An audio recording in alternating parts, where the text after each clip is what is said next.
In a small, quiet town where everyone knew each other by name, life moved at a calm and predictable pace. Nestled between rolling hills and lush green fields, the town was filled with friendly faces, cozy homes, and narrow streets that buzzed with activity during the day. Among its residents were two young twin sisters, Emily and Sarah, who were as inseparable as shadows. At just 10 years old, they shared everything: clothes, toys, secrets, and even dreams for the future. Their bond was unbreakable, but their lives had been far from easy. The twins lived with their mother, Margaret, in a modest little house on the edge of town. It wasn't much, a few rooms with peeling paint on the walls, mismatched furniture, and a garden that struggled to grow anything more than weeds. But it was home.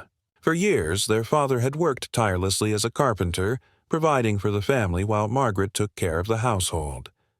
But tragedy struck 2 years ago when he passed away suddenly after falling ill. Since then, Margaret had been doing her best to keep the family afloat, working long hours as a seamstress to earn enough money to put food on the table and clothes on their backs. Despite their hardships, Margaret always made sure her daughters never went without love or encouragement. She taught them to be kind, honest, and resourceful, instilling values she hoped would guide them through life's challenges. Emily and Sarah, in turn, tried their hardest to help their mother however they could. They swept the floors, washed dishes, fetched water from the well, and ran errands around town. Though they were still children, they understood the weight of responsibility that rested on their small shoulders. One chilly afternoon, the air crisp with the promise of winter, Margaret woke up feeling unusually weak. Her head throbbed and her body ached all over. Despite her efforts to shake off the discomfort, she couldn't muster the strength to get out of bed. Concerned, Emily and Sarah hovered around her, asking if there was anything they could do to help. With a tired smile, Margaret handed them a handful of coins and told them to go to Mr. Thompson's bakery to buy bread for dinner. "Be careful," she said softly, her voice hoarse, "and don't spend too much time outside. It's cold." The twins nodded eagerly, slipping on their worn-out coats before heading out into the frosty afternoon.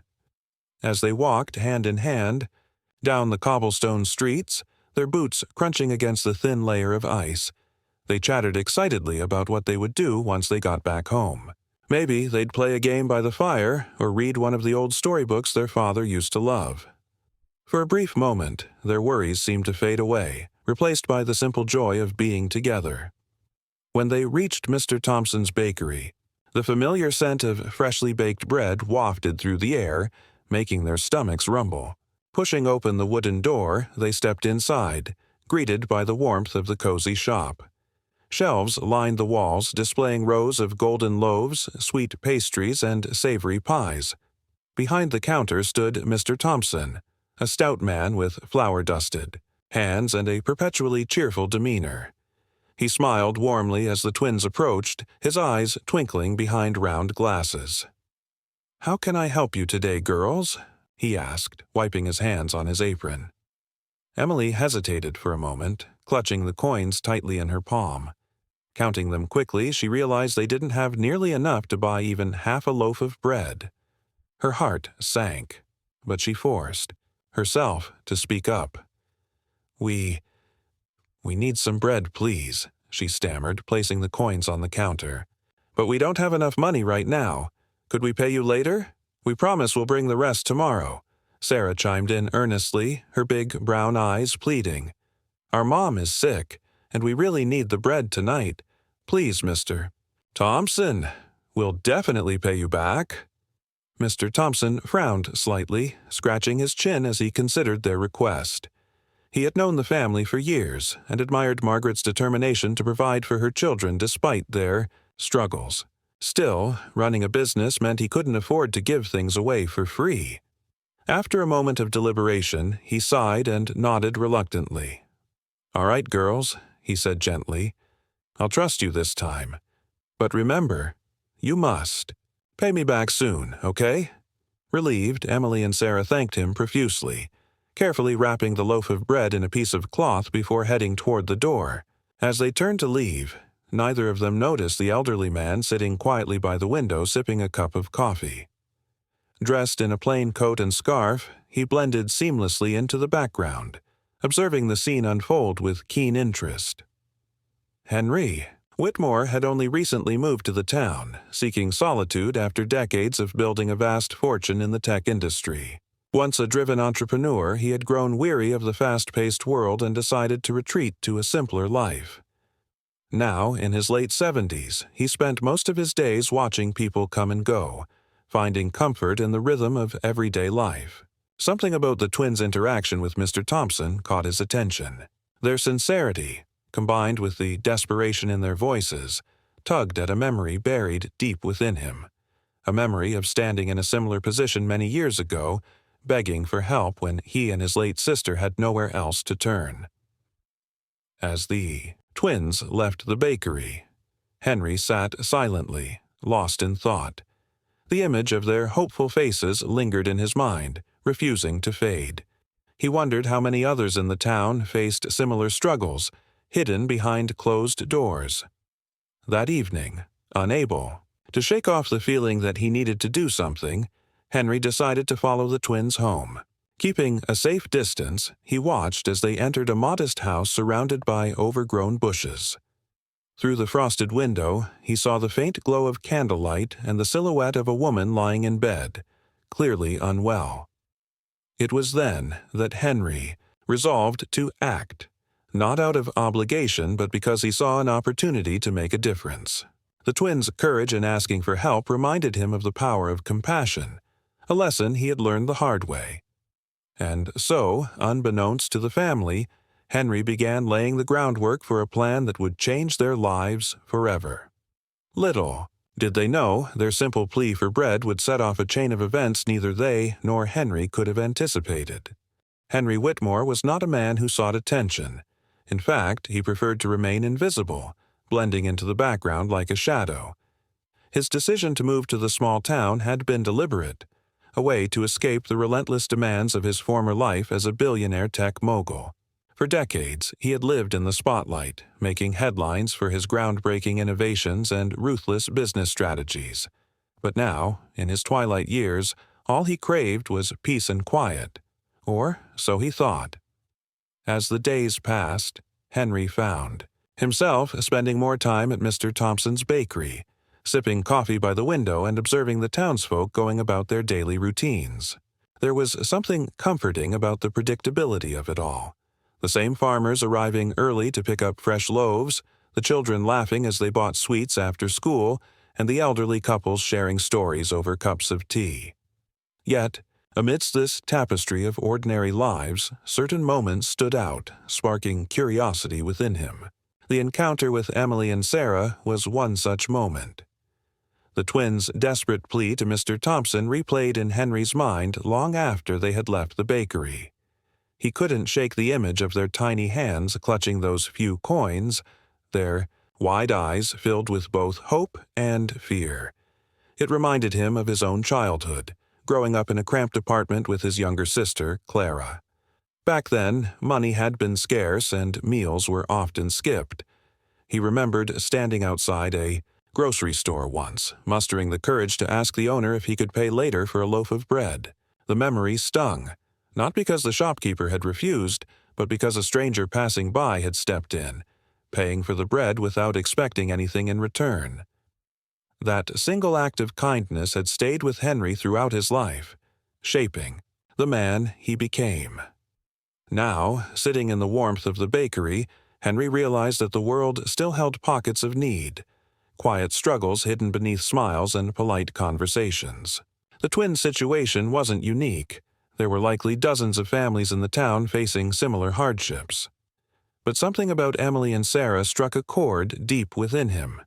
Perhaps it was their innocence, or maybe it was the way they carried themselves with dignity despite their circumstances. Whatever it was, Henry felt an undeniable urge to intervene.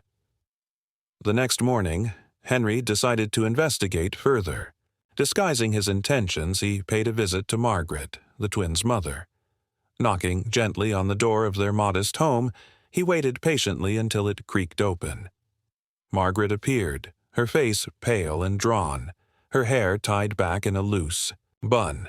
She looked frail, yet her eyes sparkled with warmth as she greeted him. "Good morning," she said softly, wrapping a shawl tighter around her shoulders. "Can I help you?"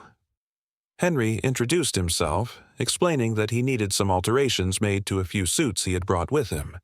He handed her the garments, careful to keep his tone casual. "I heard you're the best seamstress in town," he added with a faint smile. Margaret blushed slightly, thanking him for the compliment before inviting him inside.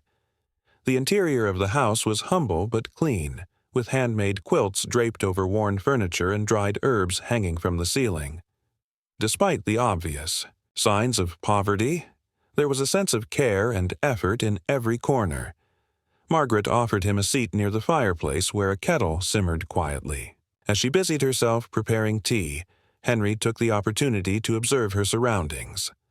On the wooden table lay scraps of fabric and needles, evidence of her tireless work. A stack of books sat neatly in one corner, clearly belonging to the twins. Everything spoke of resilience and love. Over tea, Margaret opened up about her life, sharing snippets of her struggles without bitterness. She spoke fondly of her late husband, describing how hard he had worked to provide for the family. "He always dreamed of giving our girls a better future," she said, her voice tinged with sadness. "But now, it's just me. Some days are harder than others, but I try my best." Henry listened intently, his heart aching for her. He admired her strength and determination, qualities he recognized from his own mother. When she mentioned taking on extra sewing jobs to make ends meet, he nodded sympathetically, asking thoughtful questions that encouraged her to continue talking. By the time he left, carrying his newly altered suits, Henry had pieced together a clearer picture of the family's struggles and their unwavering spirit. That evening, alone in his cottage, Henry sat by the fire, lost in thought. He knew he wanted to help, but he also understood the importance of discretion. Pride was a fragile thing, especially for someone like Margaret, who had fought so hard to keep her family afloat. If he simply handed them money, it might wound their dignity. No, Henry needed a subtler approach, one that would empower them rather than make them feel indebted. An idea began to form in his mind. What if he could create opportunities for the family without revealing his involvement? He could start small, leaving anonymous gifts to ease their immediate burdens. Groceries, firewood, medicine, things they desperately needed but couldn't afford. From there, he could expand his efforts, perhaps finding ways to support Margaret's sewing business or ensuring the twins had access to education and resources.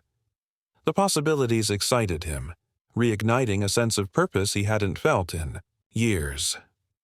The following day, Henry put his plan into motion. Early in the morning, while the streets were still empty, he delivered a basket of essentials to the family's doorstep.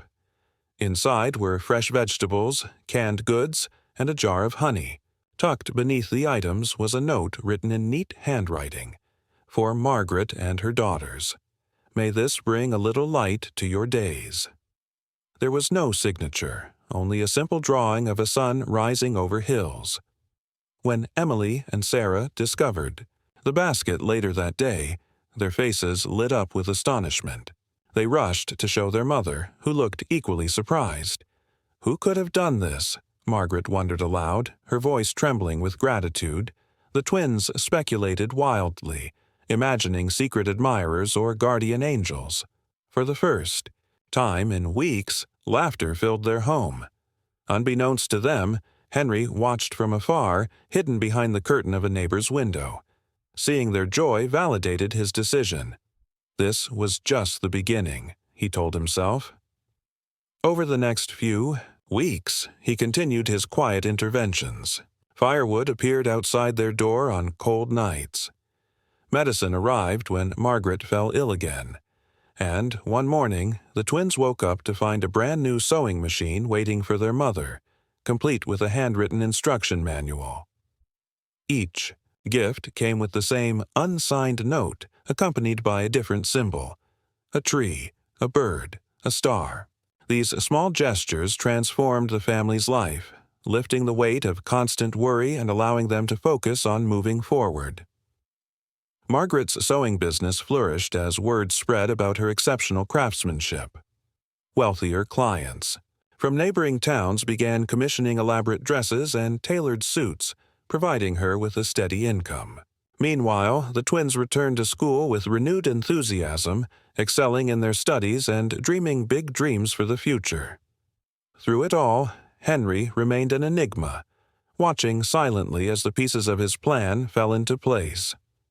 He didn't seek recognition or praise. What mattered most to him was knowing that he had made a difference.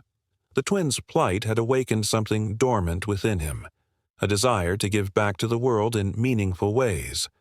Inspired by their resilience, he started expanding his charitable efforts beyond the family, helping others in the town who faced similar struggles.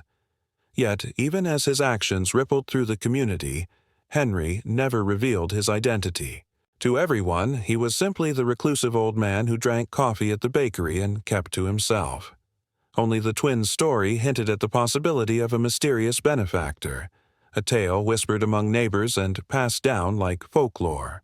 For now, Henry was content to remain in the shadows, letting the seeds of change grow organically. But little did he know, his journey was far from over.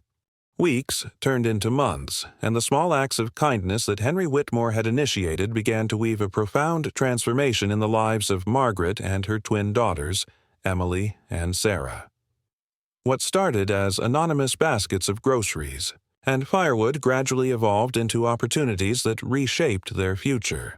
Margaret's sewing business flourished beyond her wildest dreams, thanks to the steady stream of high-profile clients who seemed to appear out of nowhere. Orders poured in for wedding gowns, formal dresses, and tailored suits, each project more intricate than the last. The new sewing machine, an unexpected gift left on their doorstep, proved to be a game-changer, allowing her to work faster and with greater precision. The twins, too, thrived under the renewed stability. With food on the table, warm clothes on their backs, and a mother who no longer looked perpetually exhausted, they were able to focus on school and their dreams.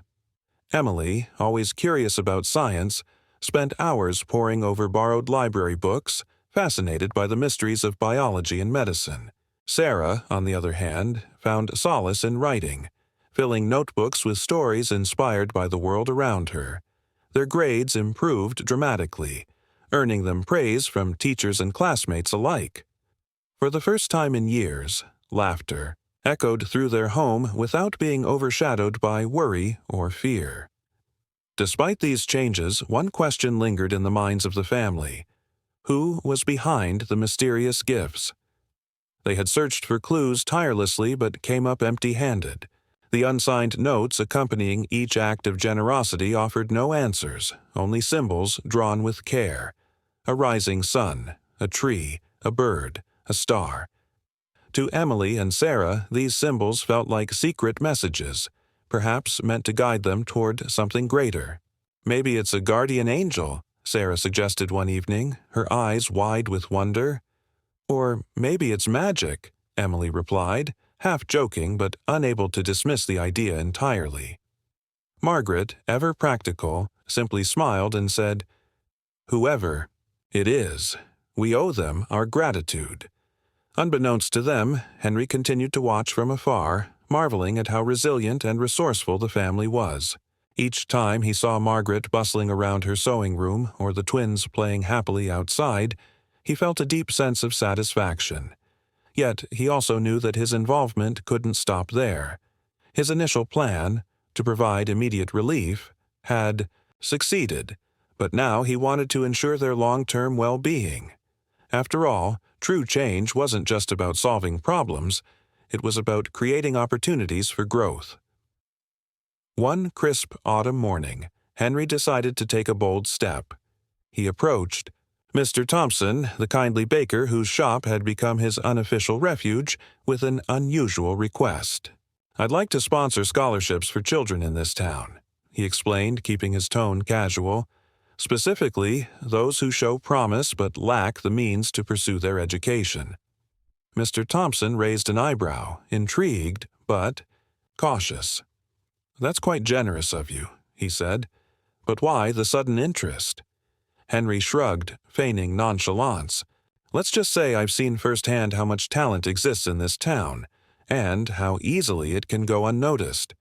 I want to help nurture that potential." Though skeptical, Mr. Thompson agreed to assist him, helping identify deserving students, discreetly. Among the first recipients of the scholarship fund were Emily and Sarah, though they were unaware of Henry's role. The financial support allowed them to attend a prestigious boarding school in the neighboring city, where they excelled, academically and socially. It was a bittersweet moment for Margaret, who missed her daughters dearly, but took pride in knowing they were building bright futures for themselves. Meanwhile, Henry expanded his efforts beyond individual families. He began funding community projects, renovating dilapidated buildings and supporting struggling local businesses. A once-abandoned park was transformed into a vibrant green space complete with playground equipment and benches.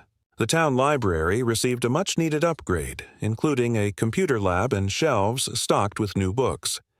These initiatives brought people together, fostering a renewed sense of hope and camaraderie. Whispers spread about a mysterious benefactor, working behind the scenes, but no one suspected the unassuming man who frequented the bakery every morning. As winter approached, Henry found himself reflecting on his journey. Helping others had reignited a spark within him, giving his life a sense of purpose he hadn't felt in decades.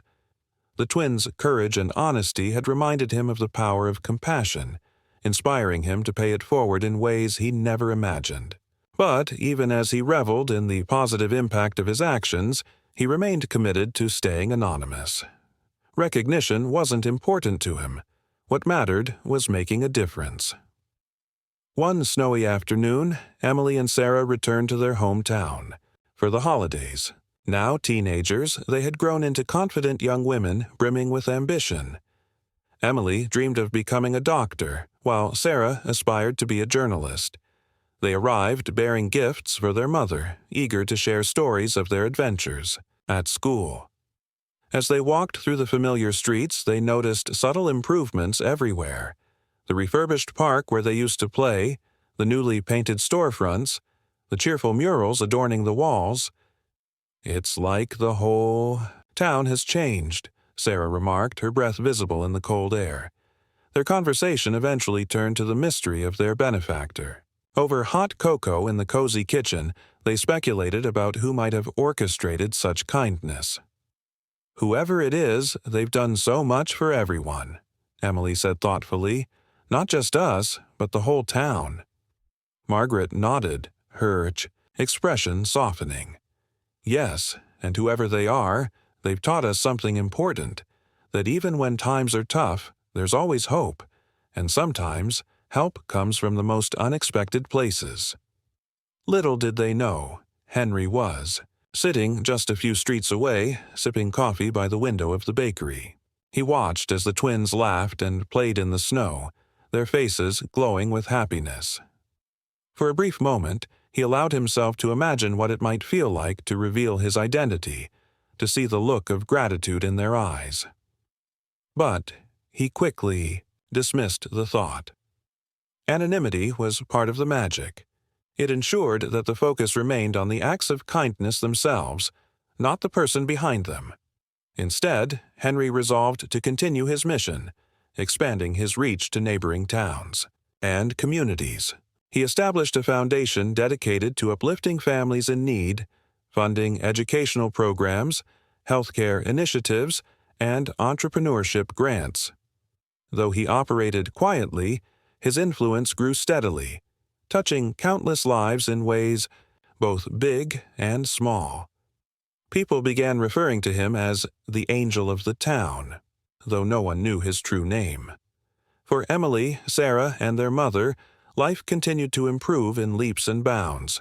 Margaret's sewing business became a cornerstone of the community, employing several women and teaching them valuable skills. The twins, meanwhile, remained determined to uncover the identity of their benefactor. They scoured old records, interviewed neighbors, and pieced together fragments of information driven by a desire to express their gratitude. Their search would eventually lead them to Henry, but that revelation would come later, after years of patience and perseverance. In the meantime, the town thrived, its spirit revitalized by the ripple effects of Henry's generosity. Strangers became friends, barriers dissolved, and dreams that once seemed impossible began to take shape. All because two little girls had dared to ask for bread on a chilly afternoon, and because one man had chosen to listen. Years passed, and the once struggling town transformed into a thriving community, thanks in large part to the quiet but profound efforts of Henry Whitmore. The changes weren't just physical. New buildings, renovated parks, and bustling businesses, they were also deeply personal. Families who had once teetered on the brink of despair now found stability and hope. Children who might have otherwise been forced to abandon their dreams were given opportunities to pursue them. Among those whose lives had been forever altered were Emily and Sarah, the twin sisters whose simple plea for bread had unknowingly sparked a chain reaction of kindness. By their late teens, Emily and Sarah had grown into remarkable young women. Emily excelled in her studies, earning top marks in biology and chemistry at the boarding school funded by the mysterious scholarship. Her passion for medicine burned brighter than ever, fueled by memories of watching her mother struggle through illness without proper care. She dreamed of becoming a doctor, not only to heal others but also to ensure that no family would have to endure what hers had gone through. Meanwhile, Sarah's love for storytelling blossomed into a talent for journalism. She spent hours writing articles about social issues, determined to give a voice to those who felt unheard. Together, they carried with them the lessons of resilience, compassion, and gratitude instilled by their mother, and by the anonymous benefactor who had changed their lives. Their mother, Margaret, had also flourished. With her sewing business booming, she became a pillar of the community, known not only for her craftsmanship but also for her generosity. She often hired struggling women from the town, teaching them skills and providing them with steady work. On weekends, she organized workshops for children, showing them how to sew and create things with their own hands. "It's important to pass on what we've learned," she would say, her eyes shining with pride. Though she still didn't know the identity of the person behind the gifts that had saved her family, she made it her mission to pay it forward, spreading kindness wherever she could. Despite their newfound success, one question continued to haunt Emily and Sarah. Who was the mysterious benefactor? The symbols left on the notes, the rising sun, the tree, the bird, the star, had become almost legendary in their household. They speculated endlessly about their meaning, wondering if they held a clue to the giver's identity. Was it someone they knew? A distant relative? Or perhaps a complete stranger moved by their plight? Their curiosity only deepened as they grew older, becoming a shared obsession that bonded them even closer. One summer afternoon, during a break from college, Emily and Sarah decided to take matters into their own hands. Armed with notebooks, pens, and an unshakable determination, they began investigating. They started by retracing their steps, visiting places where key events had occurred. First, they went to Mr. Thompson's bakery, the site of their original plea for bread. The kindly baker greeted them warmly, delighted to see how much they had grown. When they asked him about the possibility of a secret benefactor operating in the town, he chuckled softly. "Now, that's quite the mystery, isn't it?" he said, his eyes twinkling. "I've heard the rumors, of course, but I can't say I know anything for sure." Though disappointed, the twins refused to give up. Next, they visited neighbors and friends, asking discreet questions about anyone who might fit the profile of a generous benefactor. Some mentioned Henry Whitmore, the reclusive millionaire who kept to himself and frequented the bakery. But when pressed for details, most dismissed the idea, pointing out that Henry rarely interacted with anyone beyond polite nods and small talk. "He seems like a nice enough fellow," one neighbor remarked, but I doubt he's the type to go around handing out gifts. Undeterred, Emily and Sarah dug deeper. They combed through old newspaper archives, looking for mentions of philanthropic activities or charitable donations linked to individuals in the town. One article caught their attention, a piece about a newly established foundation dedicated to supporting education, healthcare, and entrepreneurship in underserved communities. The foundation was named the Rising Sun Initiative, its logo featuring a stylized sun identical to the one drawn on the notes they had received years ago. Their hearts raced as they read further, discovering that the foundation operated anonymously, refusing to disclose the identity of its founder. Convinced they were onto something, the twins decided to track down leads connected to the foundation. Through careful networking and persistence, they managed to arrange a meeting with one of its representatives. The representative, a kind woman named Laura, listened intently as Emily and Sarah explained their story. When they showed her the notes and described the gifts they had received, Laura's expression softened. "What you're describing aligns closely with our founder's vision," she admitted. "But I'm afraid I can't reveal his identity. It's part of the agreement he made when setting up the foundation." Frustrated, yet unwilling to abandon their quest, Emily and Sarah turned their focus back to Henry Whitmore. If he wasn't the benefactor, then why did so many pieces of the puzzle seem to point in his direction? Determined to confront him directly, they paid him a visit at his modest cottage on the outskirts of town. Knocking gently on the door, they waited nervously until it creaked open. Standing before them was Henry, his hair grayer than they remembered, his posture slightly stooped but his eyes sharp and observant. "Can I help you girls?" he asked, his voice calm but curious. Taking a deep breath, Emily stepped forward. "Mr. Whitmore, we think you might be the person who helped our family years ago. We don't mean to pry, but we need to know. Is it true?" For a moment, Henry said nothing, studying their faces with a mixture of amusement and admiration. Then, with a faint smile, he nodded. "Yes, it's true," he confessed. "I overheard your conversation at the bakery all those years ago, and it reminded me of my own childhood. I wanted to help, not because I expected anything in return, but because I believed in your family's strength and potential." Tears welled up in Sarah's eyes as she struggled to find words. We don't know how to thank you," she stammered. "You've done so much for us, for everyone in this town." Henry waved off their gratitude, his tone gentle but firm. "There's no need to thank me. What matters is what you do with the opportunities you've been given. From what I've seen, you're already doing extraordinary things. Keep paying it forward. That's all the thanks I need." Inspired by his humility and wisdom, Emily and Sarah vowed to honor his legacy. They returned home that evening, their hearts full of renewed purpose. Over the years, they would continue to uncover more stories of Henry's generosity, each one reinforcing their belief in the power of kindness. And though he remained a private man, content to stay in the shadows, his actions spoke louder than any words ever could. As for Henry, witnessing the twins' determination to uncover the truth filled him with pride. He realized that his journey wasn't just about giving, it was about inspiring others to carry the torch of compassion. In their gratitude and resolve, he saw reflections of his younger self, reminded of the stranger who had once reached out to him in his time of need. It was a cycle of kindness that transcended generations, proving that even the smallest acts of goodwill could spark extraordinary change. Henry's health began to decline as he entered his 80s, but he faced his final days with peace and contentment.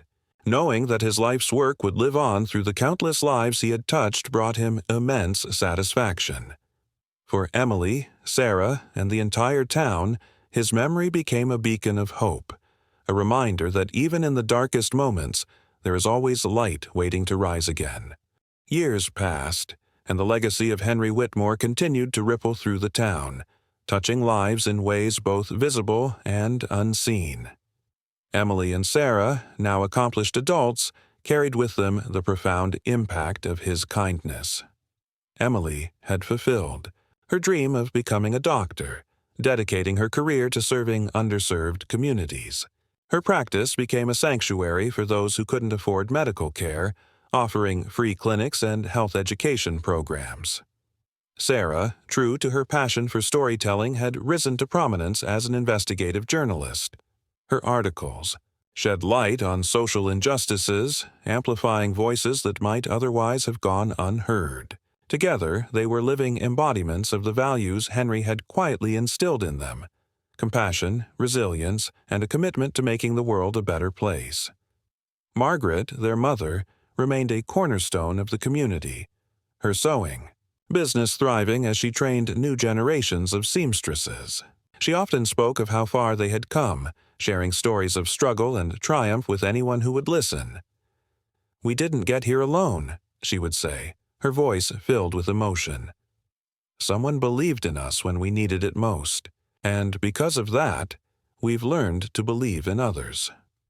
Her words resonated deeply, inspiring many to embrace the spirit of generosity that had transformed their town.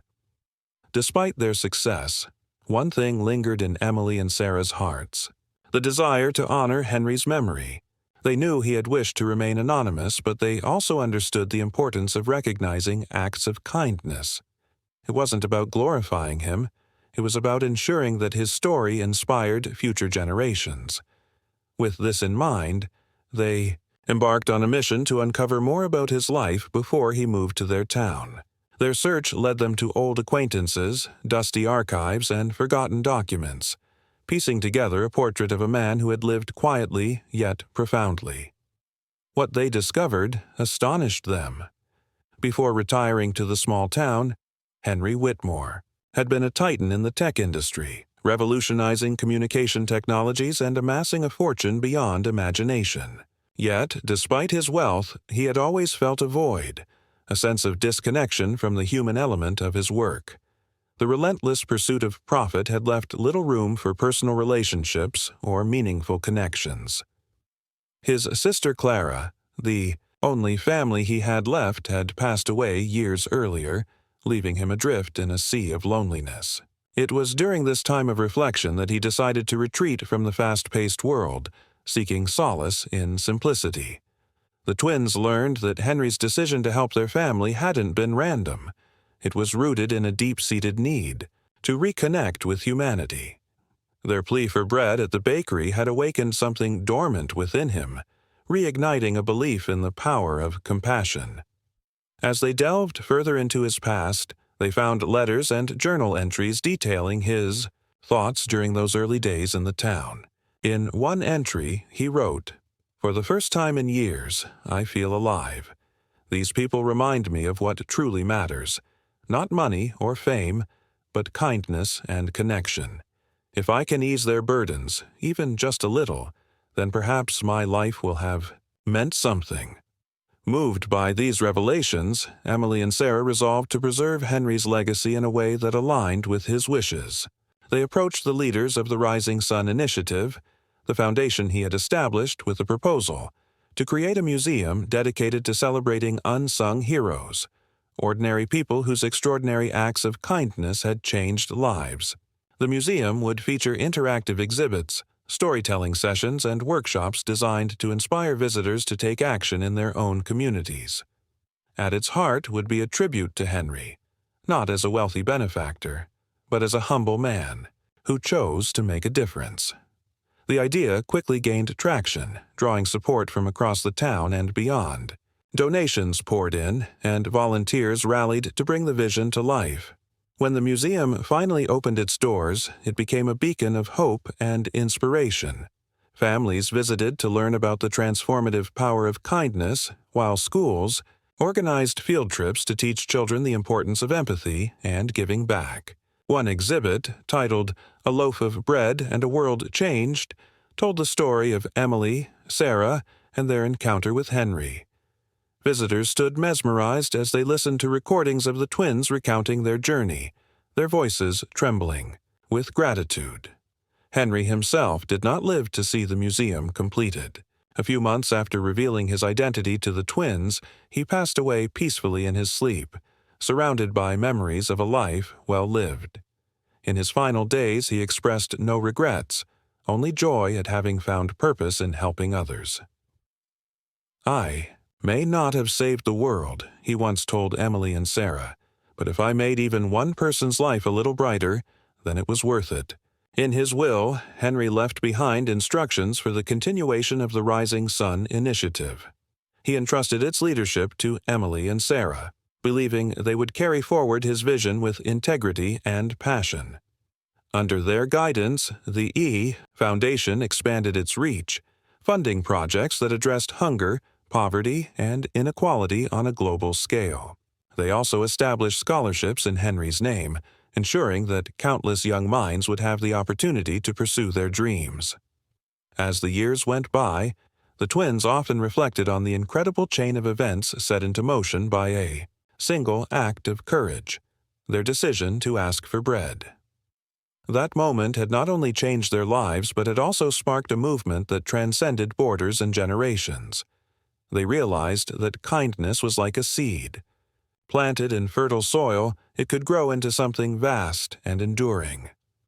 On the anniversary of Henry's passing, Emily and Sarah returned to the modest cottage where he had spent his final years.